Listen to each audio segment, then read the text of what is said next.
Refugiados, ¿bienvenidos a Alemania? Cada vez más personas solicitan asilo en Alemania. Este año se calcula que lo harán varios centenares de miles de refugiados. Nunca habían sido tantos. Los refugiados huyen de la guerra y el terror en África y Oriente Próximo, de la pobreza y la falta de perspectivas en los países del sudeste de Europa y Asia. La mayoría de los alemanes se muestran solidarios con los refugiados. Pero a nivel político se ha generado un encendido debate sobre si Alemania está llegando al límite de su capacidad de acogida. ¿Más deportaciones o más permisos de permanencia? ¿Son bienvenidos los refugiados en Alemania? Cuadriga, la tertulia internacional desde Berlín. Con ustedes, Jenny Pérez Schmidt. Una advertencia lanzada por las autoridades de inmigración de Alemania elevaron todas las alertas en este país. Los centros de acogida de refugiados alemanes están a punto de desbordarse. Como desbordados están otros centros improvisados para asilantes en Calais, en Francia. Mientras algunos gobiernos europeos siguen intentando paliar esta situación enviando más agentes a las fronteras, Alemania hace lo propio en casa y lo hace bajo el fantasma de la xenofobia. Ante el escrutinio europeo, ante el escrutinio del mundo, ¿los alemanes abren la puerta y lo hacen con gusto a sus refugiados? Es parte de lo que queremos hablar en esta edición de Cuadriga. Gracias por acompañarnos. Comenzamos con nuestros tres invitados de hoy. Comenzamos con Christian Rieck, investigador argentino-alemán del Instituto para la Gobernanza Global con sede en Bruselas. Christian dice que los refugiados son bienvenidos, pero es imposible alojarlos a todos. Se necesita más solidaridad europea y más ayuda concreta para los países, dice Christian. Bernd Picker, periodista alemán del periódico Die Tageszeitung, aquí en Berlín. Para Bernd, lamentablemente Alemania ha mostrado falta de liderazgo político y pragmatismo para enfrentar los brotes xenófobos, que no dejan ver el entusiasmo de muchos alemanes por ayudar. Y Carlos González, periodista mexicano, trabaja para la Radio España. Carlos cree que, aunque los refugiados son bienvenidos, los esfuerzos siguen siendo insuficientes y, por desgracia, el alarmismo altera a la opinión pública alemana. Bueno, muchas gracias a ustedes tres por aceptar nuestra invitación y gracias a ustedes por sintonizar una vez más Cuadriga. Pueden participar, como siempre, a través de este debate. Hágalo a través de las plataformas de Deutsche Welle en Twitter, en Facebook y también nuestra dirección de correo electrónico cuadriga@dw.com. Vamos a comenzar del todo a la parte de la situación europea hacia la alemana. Y en primer lugar, Christian, ¿qué implica más solidaridad europea cuando tú lo planteas así? ¿Acaso el reparto de los refugiados, ese mismo reparto al que tanto se han negado los socios europeos? Sí, que tenemos que hacer más, todos los europeos más, ¿no? No es una cuestión si Alemania tiene que dejar entrar más refugiados o Francia. Eso no es una pregunta, no es un conflicto. Tenemos una responsabilidad europea, ¿no?, hacia los refugiados. Pero más importante para mí es que tenemos que ayudar a los países que ahora ya están por desestabilizarse por esa crisis de refugiados en Medio Oriente. ¿Cómo cuáles? Como el Líbano y como Jordania. Fantástico. Sí. ¿Y qué pasa con Grecia? ¿Qué pasa con Italia? ¿Qué pasa con Malta, que son los que reciben hasta ahora la mayor cantidad, digamos, de problemas a la hora de enfrentar la ola de refugiados que provienen de estos países que tú mencionas? Sí, es importante de plantear esa crisis como una crisis europea. No es una crisis griega o una crisis italiana. Y eso significa que también los alemanes, pero todos los europeos y la Unión Europea tienen que ayudar con medios financieros, ¿no? Y acordar un sistema eficiente, ¿no? Porque estamos viviendo una crisis. El problema, Cristian, es que no es eficiente, porque en Grecia e Italia, los más afectados de nuevo dicen que los han dejado solos. Bernd Picker, los han dejado solos a estos países que son la puerta de los refugiados. Bueno, para mucho tiempo sí, ¿no? Porque eso era el contrato de Dublín, que significa que una persona, un refugiado, puede pedir asilo y tiene que quedarse en el país donde ha entrado por primera vez a Europa, ¿no? Obviamente a Alemania no se llega, ¿no? Entonces la gente llega a través del mar Mediterráneo a Italia, a Grecia, algunos a España, a otros países, pero no a los países más ricos, exactamente, que es Alemania, ¿no? Entonces, para los demás países era muy cómodo decir, bueno, ustedes son responsables, hasta el punto que ya no se podía más, porque la crisis ahí sí se agravaba mucho. Ahora hay un mecanismo un poco diferente, ¿no? Por ejemplo, gente que viene de Grecia o Italia para Alemania, o de Grecia más que todo, ¿no? Antes se deportaba esta gente de regreso a Grecia otra vez. Ahora eso no se hace porque las circunstancias en Grecia son horribles, ¿no? Pero una cosa más que quería decir a lo que dijo Christian. más que una crisis europea, es una crisis de Medio Oriente, ¿no? Porque es de allí, la gente viene de allá y se escapa de situaciones absolutamente horribles. Entonces, que un par de refugiados, y en cuanto a nuestro poder económico, en cuanto a nuestra cifra de población en Europa, son relativamente pocos en comparación con lo que hace el Líbano, por Sí, yo estoy en ese sentido absolutamente de acuerdo con Bern. De hecho, hablando meramente de números, si hacemos comparaciones, el Líbano tiene aproximadamente 1.200.000, más o menos. Si comparásemos eso con los 6 millones que tiene el Líbano, sería como si en este proceso, en estos años, hubiesen llegado 18 millones a Alemania, o más de 70 millones a Estados Unidos. O sea, sí estamos hablando de que comparativamente son muy pocos. Y la cantidad es ínfima. Y además que Alemania no solo puede con este número de refugiados, o sea, hablando de soluciones inmediatas, sino debe hacerlo, ¿no? Interesante, pero organizaciones como ACNUR dicen, por ejemplo, alaban incluso el esfuerzo, dicen, de Alemania por recibir tantos refugiados, porque tú apuntabas recién, Ben, a que es verdad que llegan a Grecia, llegan a Italia, llegan a Malta, pero luego se vienen directamente a países como Alemania, y es el país que ha experimentado un aumento explosivo de las solicitudes para derecho de asilo. ¿No es eso también que hay que considerar a la hora de un análisis? Por eso, o sea, independientemente de que diga que como solución inmediata sí que pueda Alemania aceptar a otros refugiados, eso no quiere decir que me parece urgente que haya políticas migratorias globales, por lo menos de Europa en un principio, y por supuesto que haya un reparto de cuotas. ¿Qué les parece a ustedes cuando ven lo que estamos asistiendo ahora? Esto de Calais en Francia, esta desesperación de muchos refugiados que intentan llegar a través del Eurotúnel al Reino Unido y la reacción de estos dos países, de Francia y del Reino Unido, a hablar precisamente, en el caso del Reino Unido concretamente, liberar 10 millones de euros para paliar esta situación de seguridad. ¿Dónde están los derechos humanos, me pregunto, de países que están adscritos a la Convención de Derechos Humanos para garantizar a esta gente que vienen de zonas de guerra, garantizar a esta gente las condiciones mínimas de subsistencia? Cristian. Es una cuestión difícil, ¿no? Yo creo que hay una desesperación política, ¿no? Que se trata de solucionar con medios de seguridad, ¿no? Pero eso significa que todavía falta una solución, ¿no? Y no sé. En ese sentido, yo creo que no puede ser tampoco una solución a corto plazo. Tendría en este sentido que ser políticas migratorias globales, pero además que fuesen de alguna manera proyectadas hacia 5, 10, 15, 20 años. A mí me llama la atención porque ACNUR publicaba, en las últimas horas, publicaba recientemente que este centro improvisado de Calais, concretamente, que hace noticia estos días, tiene para 3.000 personas, tiene 30 grifos de agua, 20 sanitarios para 3.000 personas. Y agrega ACNUR, dice, estas son cifras imposibles para la Unión Europea. Aquí no hay una política global de migración y tampoco la hay en Alemania. ¿Puede ser también esa la piedra angular de este conflicto eterno? Bueno, es que lo que pasa siempre, porque dices migración, ¿no? En este caso no estamos hablando de migración, sino son refugiados que se escapan de una zona de guerra, ¿no? No son migrantes que buscan mudarse para vivir mejor en otro lugar, o los alemanes que quieren vivir o en Francia o en Estados Unidos, ¿no? Esos serían procesos migratorios. Ahí estamos hablando de refugiados que vienen de zona de guerra, sea Libia, sea Siria, o de dictaduras como Eritrea, ¿no? Entonces es un poco diferente. Pero sin embargo, lo que vemos también ahí es que no solamente toda la Europa intenta de encerrarse y cerrar sus fronteras para cualquiera que entre, sino que también los países entre sí vuelven a montar fronteras, ¿no? Lo vemos entre Hungría y Austria, por ejemplo. Eso te pregunto, porque parece que la política migratoria que sí funciona para estos migrantes económicos de países balcánicos, por ejemplo, tampoco resulta. Hay un 47% de la carga de estos países hacia Alemania y Alemania no logra, digamos, solucionar bien el tema pese a las leyes que ha cambiado, por ejemplo, en el Bundesrat. No, es cierto.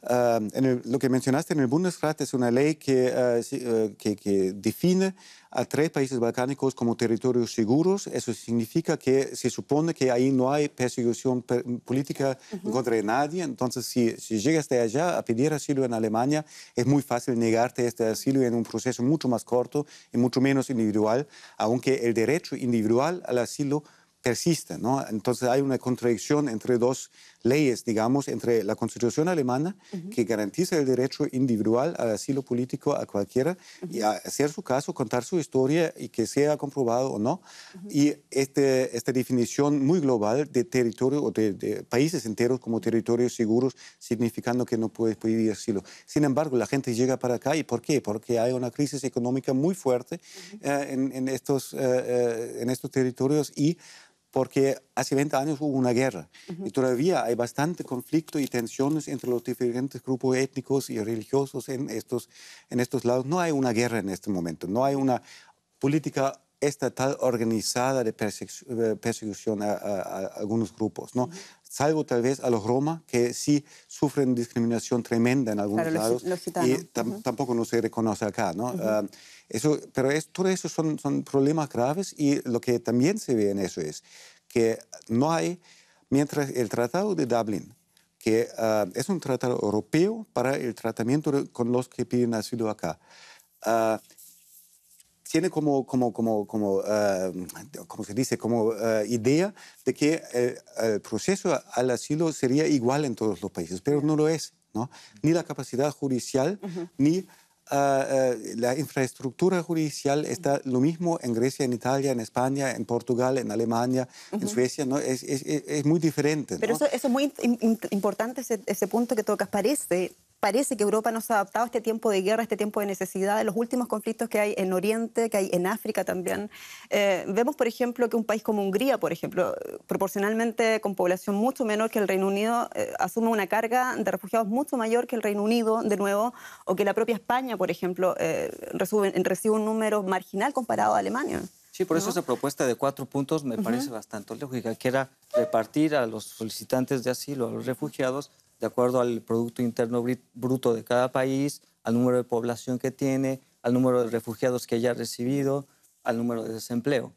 Pero si es por eso, entonces Alemania igual sigue a la cabeza. Si es por esas por supuesto que y seguirá a la cabeza, y es la potencia de Europa, o sea, tiene una responsabilidad de ir a la cabeza. De hecho, me parece que Alemania podría tomar un liderazgo político en digamos, dar el primer paso y presionar. ¿No lo ha hecho hasta ahora? Presionar, bueno, de alguna manera, presionar de la manera, por ejemplo, en la que presionó para que su hegemonía económica quedara bien cimentada con la reciente crisis griega, ¿no? Se le convenció a los socios, vamos a irnos por aquí. De la misma forma, tomar una iniciativa y una voluntad política para decir, esto se tiene que hacer de esta Interesante forma, lo que dice Carlos. Cristian, ¿qué opinas tú? Te veo un poco dubitativo. Sí, estaba pensando, hay un concepto que se llama convening power, ¿no? Alemania tiene un poder de, un poder a nivel europeo, ¿no? De traer a todos los otros países, ¿no? A una mesa y encontrar alguna solución, ¿sí? Y eso es una responsabilidad europea que la tiene Alemania. Así que estoy perfectamente de acuerdo, ¿no? Pero yo creo que todavía falta una cosa, ¿no? Falta también, si vos hablaste de un plan a largo plazo, ¿no? Lo que se falta en Europa también, en la cuestión de los refugiados, en la cuestión del asilo político individual, también es una capacitación administrativa y judicial en los distintos países europeos, ¿no? Hasta en Alemania, ahora en este momento hay 600.000 casos abiertos que todavía son refugiados que están acá, ya están acá y están esperando hasta que se decida su estatus, ¿no? Y hay familias que están acá desde hace 4 años. ¿No? Y eso ¿Haciendo qué? Bueno, nada, ¿no? Porque no pueden trabajar, ¿no? Están viviendo en condiciones a veces muy malas, ¿no? Y eso sí, eso también es una frustración, ¿no? Estamos perdiendo una generación de jóvenes refugiados que podrían trabajar acá. Brevemente, ¿Alemania está haciendo suficiente, Cristian? ¿Ha hecho más que suficiente? Está haciendo lo que puede, ¿no? Pero faltan capacidades en este momento. No, pero se puede hacer más. Por ejemplo, lo que mencionaste es esa cuestión de si se deja trabajar a ellos o no, ¿no? Hay bastantes iniciativas para facilitar este proceso para que después de algunos meses de estar aquí pueden trabajar en algún lado y no quedarse medio sin hacer nada, muy aburrido. No está bien que sean solo como un lastre económico de los países, cuando podrían darse permisos temporales de trabajo. Claro. Por ejemplo. En Alemania, en cuanto a la migración, en Alemania hay una conciencia de que Alemania necesita, por su mismo desarrollo demográfico, necesita migración. Solo que quiere los calificados, no quiere la gente que no sabe nada, sino que la gente, los ingenieros, los arquitectos, qué sé yo, ¿no? Entonces, bajo estos, o entre estos refugiados que llegan para acá, hay gente calificada. De Siria, por ejemplo, hay doctores, hay arquitectos, hay ingenieros, hay de todo, ¿no? Sin embargo, si llegas por acá como refugiado o como alguien que pide asilo político, eso es tu camino. No hay ninguna manera para cambiar, digamos, la carrera migratoria desde un estado de refugiado hacia un estado de migrante que por su calificación busca trabajo en Alemania y reconocimiento de su estado legal. Eso anula eso cualquier también perspectiva. Es un debate ahora que los socialdemócratas y los verdes piden que este cambio de estatus sea posible, ¿no? Entonces hay bastante cosas que se puede hacer, solo que hasta el momento como el lema general, no solamente en Alemania, sino en casi toda Europa, ha sido que el objetivo mayor es evitar que la gente llegue, ¿no? Y si mantenemos eso, no vamos a hacer... Claro, las políticas migratorias ya Exacto. son obsoletas, las actuales son obsoletas, son anacrónicas, ¿no? Se podría, efectivamente estoy de acuerdo contigo, se podría aprovechar a toda esta gente, crear especie de corredores laborales, ver dónde, de alguna manera, cómo podrían insertarse estos migrantes en el aparato productivo de cada país. Claro, falta una visión constructiva. ¿no? Constructiva. Sí. Y además, por desgracia, la opinión pública tampoco está al tanto de esta visión positiva que podría tener el refugiado o el migrante.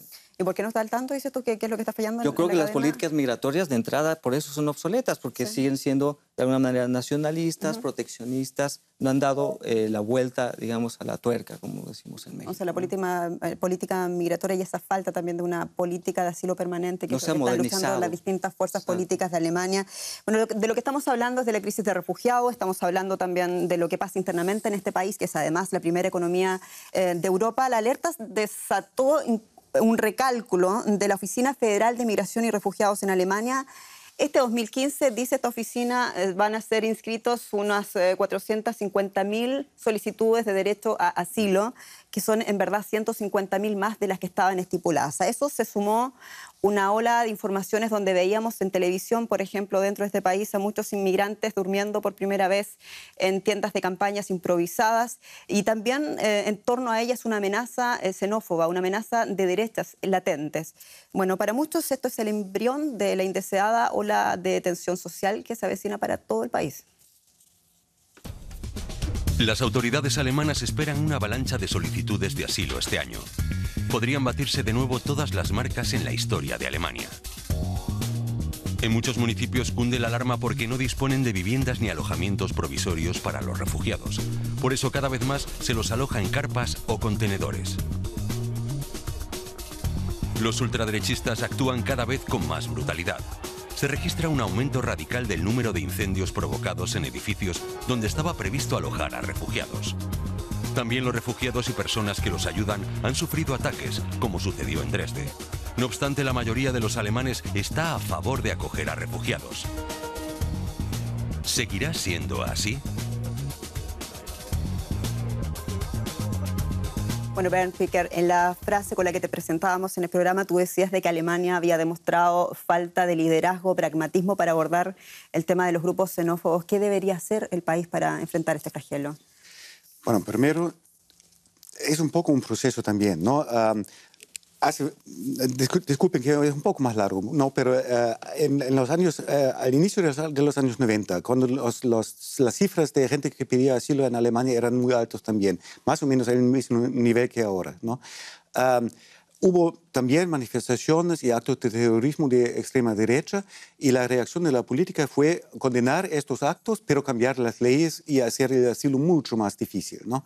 Así que dando la razón prácticamente a esta gente. Lo que vemos ahora es un poco un resultado de eso también, que movimientos como Pegida, no se dice que son derechistas, son idiotas, son imbéciles, son arrogantes, son qué sé yo, ¿no? Sino que se dice son ciudadanos preocupados, ¿no?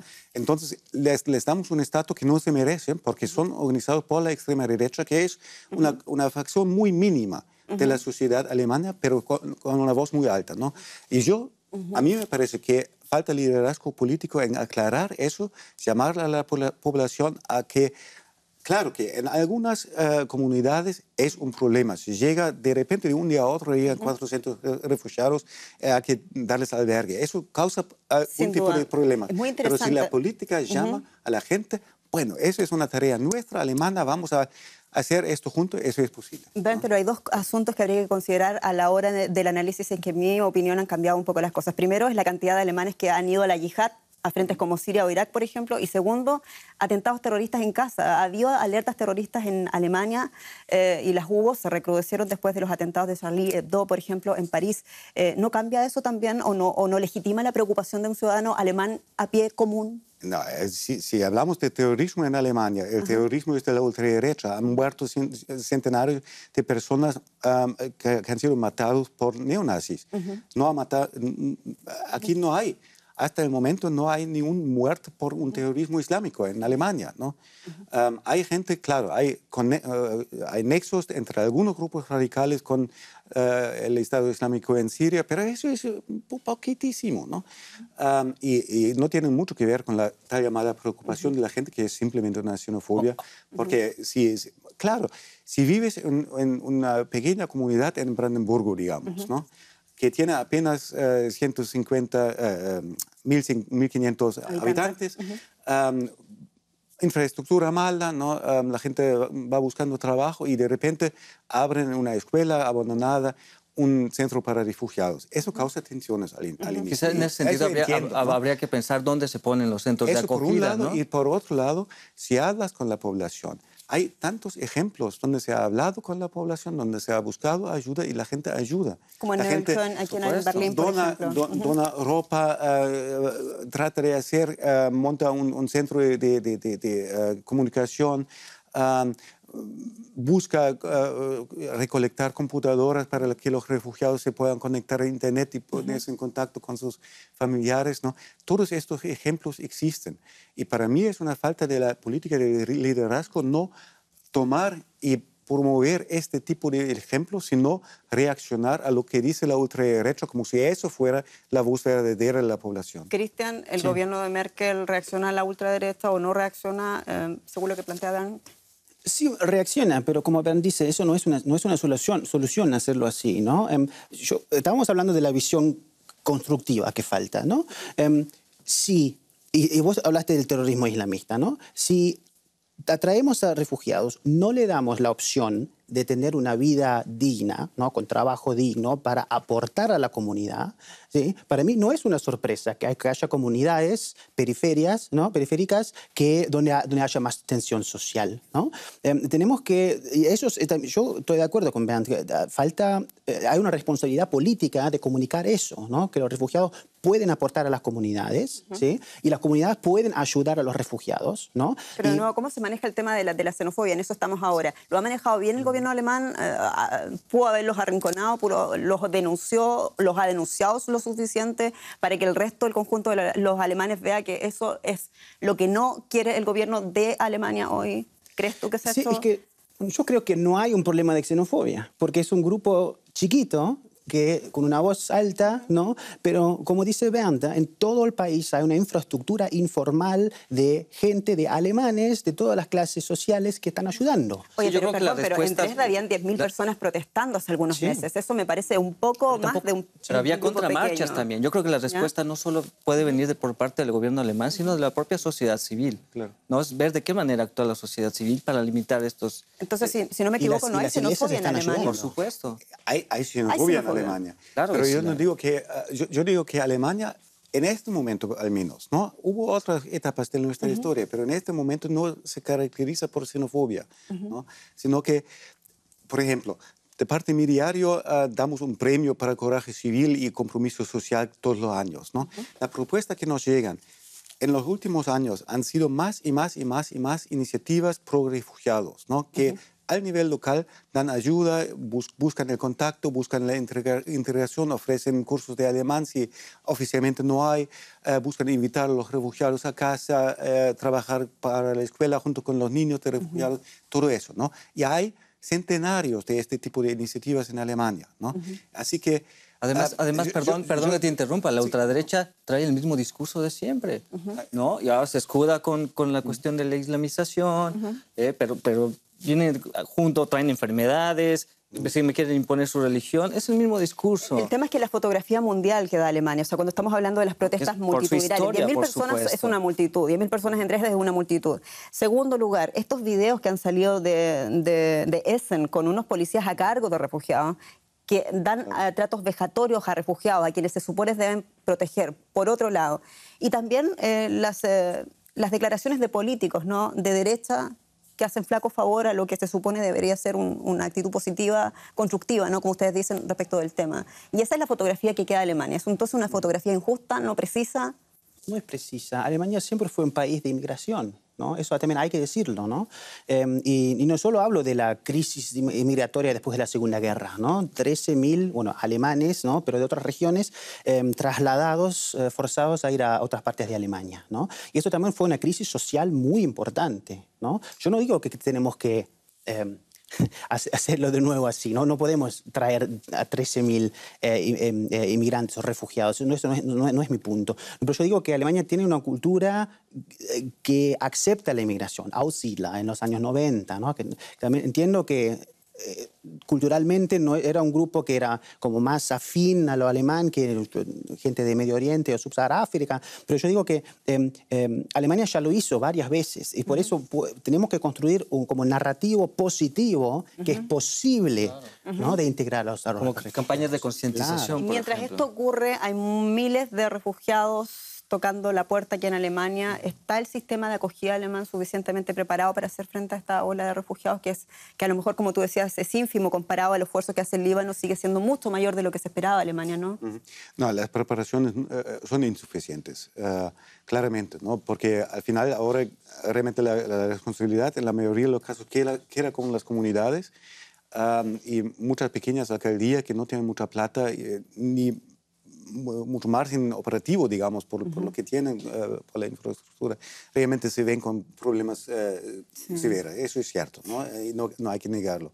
Sin embargo, en este momento sería, y muchos políticos y muchos alcaldes lo piden, que la Alemania federal, es decir, la Bundesregierung, el gobierno federal, les dé una mano en un nivel mucho mayor que ahora, ¿no?, para solucionar eso, y es posible, ¿no? Porque eso es interesante aclarar ese punto que tú tocas, porque quizá la gente no lo sabe en las calles, en las casas, pero hay tres niveles. Están los municipios, que son los que hasta ahora, a fin de cuentas, se han hecho cargo de esos refugiados. Están luego los Länder, porque esto es un país federado, y está el gobierno federal.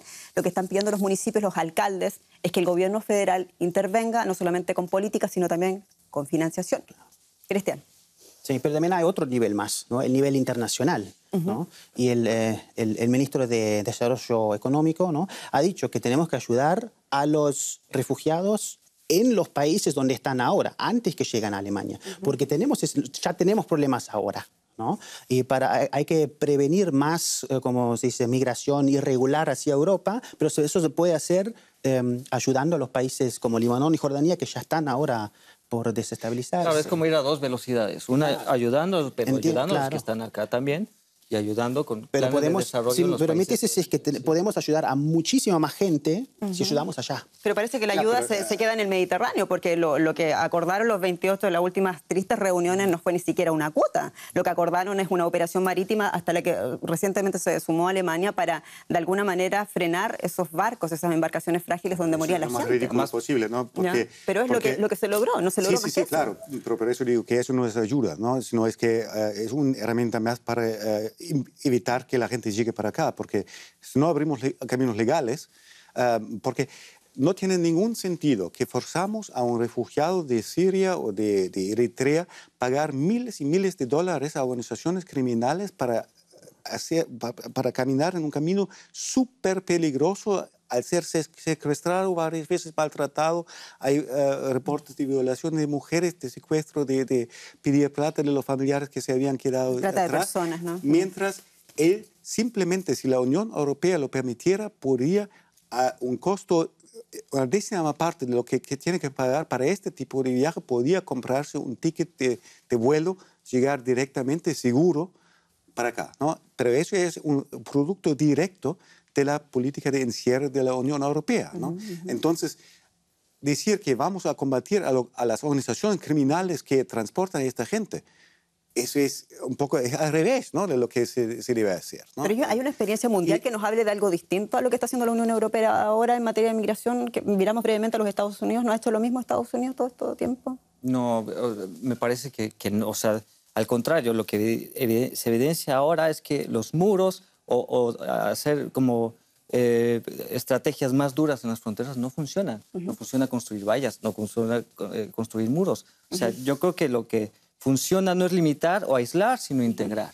Y es una pena porque vemos recién que Turquía ha anunciado que va a construir un muro en su frontera con Siria para... Hungría hará lo mismo. Para superar... Y la gente va a seguir pasando, como ha sucedido en la frontera con más Estados más Unidos. Pero hay otros ejemplos. Perdón, y lo de Calais.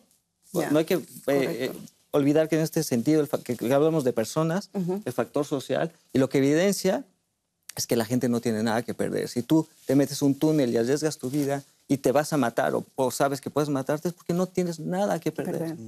Ya. Hablamos de gente que no tiene nada que perder.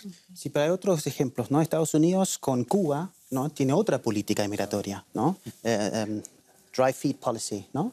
Si llegas, ¿no?, a Florida, te puedes quedar, te legalizan, ¿no? Entiendo que los números no son tan altos, ¿no?, como en el caso mexicano, no sé, o en el caso centroamericano, ¿no? Pero otro ejemplo positivo podría ser Argentina, ¿no?, que tiene una política de inmigración regular y irregular muy distinta a lo que hace México, ¿no?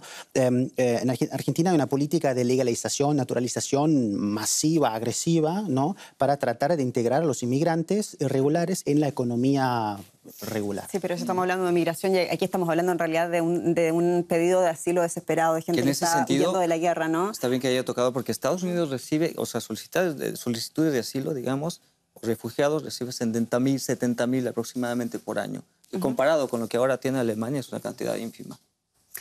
Una pregunta antes de pasar a la próxima nota. ¿Cuánto estos síntomas, estos brotes, como ustedes lo han señalado, xenófobos, pueden pasarle la cuenta o de alguna manera desestabilizar este gobierno alemán al interior de sus filas?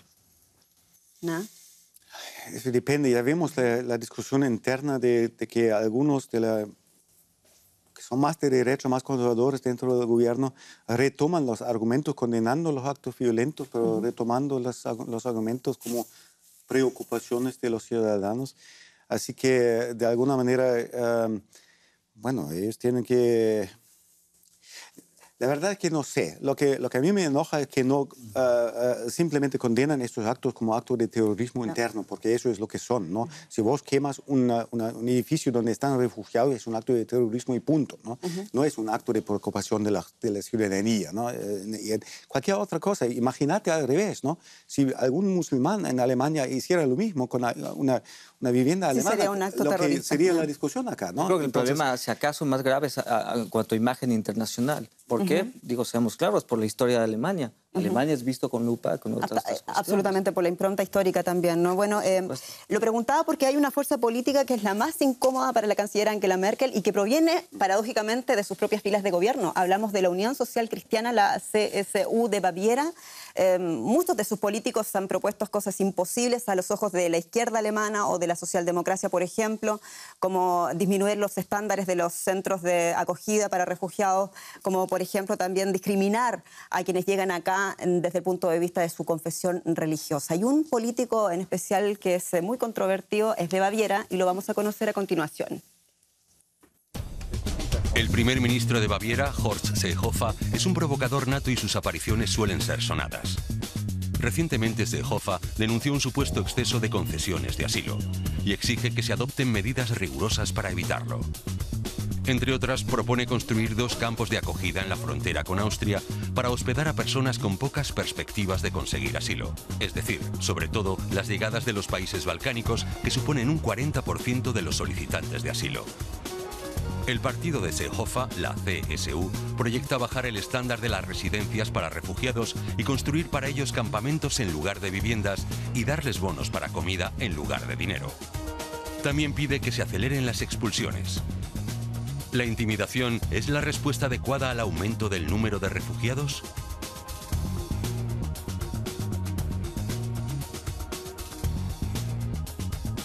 Bueno, y le preguntamos directamente al alemán en el panel, ¿qué te parecen las propuestas del primer ministro Seehofer de Baviera? Una barbaridad. ¿Por qué?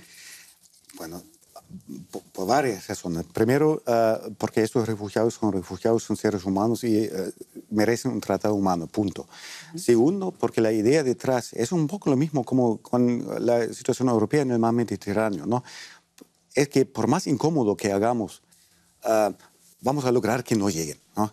Y eso ya no es el punto en este momento. Y eso tenemos que aprender la historia y la realidad, ¿no? Que Alemania, Europa, no es una isla de bienestar en un mundo caótico, sino que estamos involucrados mucho con todo el vinculado con todo el mundo. Y entonces, si en la linda Baviera algo tiene que cambiar un poco y se nota de lo que pasa en el resto del mundo, está bien, ¿no? Y esta propuesta me parece inhumana, me parece idiota y me parece muy mal para su propia imagen. Bernd, bueno, gran parte de estos argumentos que explica lo que plantean los políticos de Baviera, sobre todo esa carga económica, ese lastre económico que la llegada masiva de refugiados puede significar para la economía alemana, también sorteando toda una crisis de la eurozona desde hace ya años. Nos preguntamos cuánto cuesta realmente mantener un refugiado en Alemania. Cuando tú, por ejemplo, Cristian, señalabas que habían familias que estaban 4 años acá en ese limbo, ¿no? Entre que solicitan el asilo y entre que se los dan haciendo nada. ¿Cuánto le cuesta al Estado alemán eso, más o menos? Pues lo que los estados le están solicitando al gobierno federal es aproximadamente unos 12.500 euros al año por cada refugiado. Por cada refugiado, 12.500 euros al año. ¿Tienen razón los bávaros al tomar en cuenta ese factor económico solamente desde el punto de vista pragmático, Cristian? ¿Qué opinas tú? Sí, claro, es mucha plata, ¿no? Pero por eso digo, si abrimos vías para trabajo legal digno para los refugiados, va a ser mucho más barato también para el Estado Nacional y para las comunas, para los municipios que tienen esos problemas concretos. Pero de nuevo, para que ellos puedan trabajar tienen que solucionar el tema del derecho al asilo. Y mientras tanto... O sea, creo que esto ha revelado que las políticas migratorias europeas, además de que no están unificadas, no funcionan ya. O sea, de momento hay que, por supuesto, que efectuar soluciones inmediatas, pero hay que, en realidad, ponerse a hacer proyectos a largo plazo para que funcionen, que sean eficientes. Bernd, tú mencionabas que había un proyecto también que está siendo discutido por los socialdemócratas respecto a acelerar, ¿no?, la posibilidad de trabajo, por ejemplo, de los inmigrantes. ¿En qué va ese proyecto? ¿Cuándo lo podemos ver? Bueno, ya hubo algunos cambios, ¿no? ¿Cuándo fue eso? ¿Hace medio año? 8 meses, algo así. Hubo un cambio en lo que, no sé traducir eso, Asylbewerberleistungsgesetz, ¿cómo se dice eso en español, por favor? Eso es en la ley de servicios para los Ya, es el servicio para los que piden asilo en cuanto a comida, alojo y eso, y un poco de plata, y también limitando su capacidad de moverse dentro de Alemania, ¿no? Y eso se alivió un poco, ¿no? Ahora pueden moverse un poco en Alemania y pueden, después de 3 meses, muchos ya pueden pedir un trabajo, ¿no? O pueden pedir si son jóvenes, una educación, ¿no? Educación profesional, digo, ¿no? No en la escuela, porque eso sí ya hay, sino educación profesional en su lugar, algo así, ¿no? Entonces ya se movió un poco, ¿no? Demasiado poco para muchos, pero ya es algo, ¿no? Ya es un paso adelante, y eso se debe más que todo a las organizaciones de los refugiados mismos, que en los últimos 4 o 5 años han hecho grandes movilizaciones en Alemania y han retomado su propia voz, ¿no? Eso fue un fenómeno nuevo para Alemania, estas marchas de refugiados, el campamento aquí en Berlín, en el Oranienplatz, un campamento en Múnich, otros en Hamburgo, que por primera vez contaban sus propias historias, sus propias demandas, y no solamente a través de varias organizaciones humanitarias que les ayudan, sino que ellos mismos, ¿no? Eso cambió algo y logró ejercer alguna presión hacia la política para que las cosas cambien, ¿no?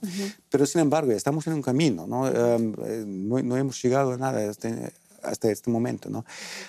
Una última cosa, si me permites, que quería decir, porque habíamos hablado de ayudar a los países de donde vienen para disminuir las razones por qué la gente se vaya, ¿no? Alemania en eso está muy detrás, me parece, porque siempre se dice, ¿no? Pero en la práctica lo que se hace, primero, con algunos países eso no es posible. Eritrea, que vas a dar ayuda al desarrollo, si es una dictadura brutal, la gente se va, ¿no? Pero segundo, en donde cuenta lo que fue, por ejemplo, la Conferencia Internacional de Addis Abeba sobre financiamiento para el desarrollo hace 3 semanas, ¿no? Donde todas las demandas de los países del sur global han sido negados por los países industriales, y todas estas demandas dirigidas a que la plata se quede más en estos países, que esta transferencia comercial que transfiere los recursos financieros desde los países del desarrollo para el occidente, para los países industriales, se acabe. Todas estas demandas han sido rechazadas por los países del norte. Y mientras que eso no se cambia, y mientras permitimos un sistema económico en que 1% de la población mundial tiene más que 50% de los recursos, entonces vamos a sufrir este tipo de crisis. Así es el tema de solidaridad, ¿no? Por supuesto, es el momento en el que Europa tiene que mostrar lo apegado que está a sus valores y entre sus socios, por supuesto, pero también en cuestiones que están en su DNA, que es la ayuda, el respeto a la vida, a los derechos humanos. Y la dignidad humana. Por supuesto. Pero ¿qué posibilidades hay de avance? Ya se nos está yendo el programa. ¿Qué posibilidades hay de avance concreto? Todo el mundo habla de solidaridad, todo el mundo habla, y hay de acuerdo en que Europa tiene que avanzar en el tema de repartir mejor los recursos con el sur, pero no se hace. ¿Vamos a ver de verdad un cambio en los próximos meses, aún así cuando está llegando la ola de refugiados? Creo que aquí, por lo mismo ¿no? ya en el centro de Europa. sí que habrá un cambio. Yo creo que esta crisis, por llamarlo de alguna forma, evidencia que no hay otra que un cambio, ¿no? Y ese cambio debe liderarlo Alemania, tú lo decías. Totalmente, estoy convencido de eso. Sí. ¿Qué es lo que debe hacer Alemania? Si no, ¿quién? Esa es mi pregunta, ¿no? Si no Alemania, ¿quién? ¿Cristian? Si no Alemania, ¿quién? Pero la pregunta es si los otros quieren que Alemania lidera, ¿no? Lidera. Yo creo que sí. Es que no hay una voz líder en ese sentido. Sí, entiendo. Y es la potencia y lo ha demostrado. Sí, entiendo, pero el rol de liderazgo alemán en Europa se complicó mucho ahora con la crisis. Yo lo sé, sí. ¿no? Sí. Pero ahora hablamos de cuestiones humanitarias, no económicas, que es otra cosa también. O sea, hay que asistir a los refugiados independientes de lo que cueste en el bolsillo ahora mismo de Alemania, con la gente que ha llegado acá, con la gente que sigue llegando a Francia, a este Eurotúnel, que es la imagen más latente ahora mismo. Es la hora de reaccionar, digamos. Hay que reaccionar, hay que unificar mecanismos, ¿no? Para que no sea tan diferente si llegas a Francia, a España, a Grecia o a Alemania. Hay que mover la solidaridad, y eso es difícil porque al mismo tiempo renacen nacionalismos dentro de la misma Unión Europea en cuanto a la política monetaria, pero también en cuanto a la política de asistencia de refugiados. Lo que vemos en Calais ahora es un fenómeno, un síntoma de eso, ¿no?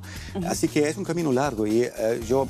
Bueno, soy un hombre optimista y siempre tengo la esperanza, pero creo que será un proceso bastante difícil. Difícil, dice Bernd Picker. Hemos llegado al final del programa con un tema realmente difícil, muy difícil de tratar, muy interesante. Le agradecemos a la asistencia Carlos González. Muchas gracias, Richard, por estar acá, y también Bernd. Hemos sido Cuadriga, soy Jenny Pérez Schmidt aquí en Berlín. Y hasta pronto.